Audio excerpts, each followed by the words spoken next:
முதலமைச்சர் மு.க. ஸ்டாலின் இந்த ஆணவ படுகொலை எதிர்த்து கண்டனமோ வருத்தமோ இதுவரைக்கும் தெரிவிக்கிறார்.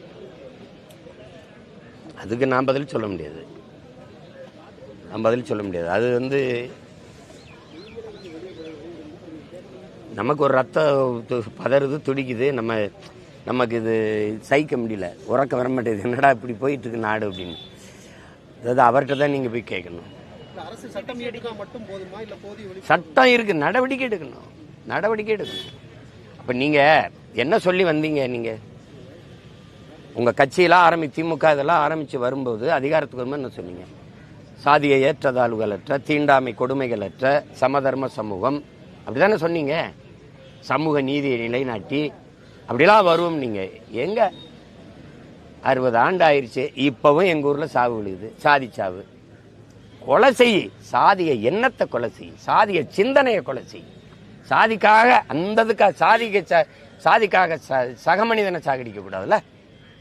அப்படி என்னை கொண்டு நீ சாதி மயிரை காப்பாற்றி என்ன பண்ண போற? சரி, என்ன காப்பாத்திட்ட, என்ன பண்ண போறேன்னு சொல்லு.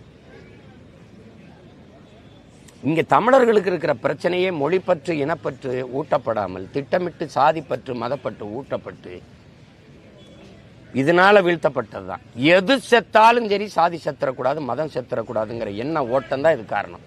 நீங்க மொழி செத்துருச்சு, நச்சு ஆலைகளெல்லாம் நிலமங்கு நிறுவிட்டான், நீரை உறிஞ்சி விற்கிறான், காற்று சுவாசிக்க இல்லை, சாப்பிட நஞ்சில்லாத உணவு இல்லை, படிச்சா வேலை இல்லை, படிக்க கல்வி இல்லை, காசு கட்டி படிக்கணும், மீள முடியாத ஏழ்மை வறுமை, எதை பற்றி அவனுக்கு கவலை கிடையாது. சாதி இருந்தா போதும், எது செத்தாலும் சாகலாம். என் சாதி செத்துறக்கூடாதுன்னு நினைக்கிறது எவ்வளவு பெரிய கொடுமையான என்ன, அது எவ்வளவு பெரிய ஆபத்தான சமூகத்தை உருவாக்கிருங்கிறத நீங்க யோசிக்கணும். அதுதான் இங்க பிரச்சனை. எத்தனை கட்சி சாதிக்குன்னு தோன்றிடுச்சு. அது சாதிச்சது என்னன்னு சொல்லுங்க, என்னன்னு சொல்லுங்க.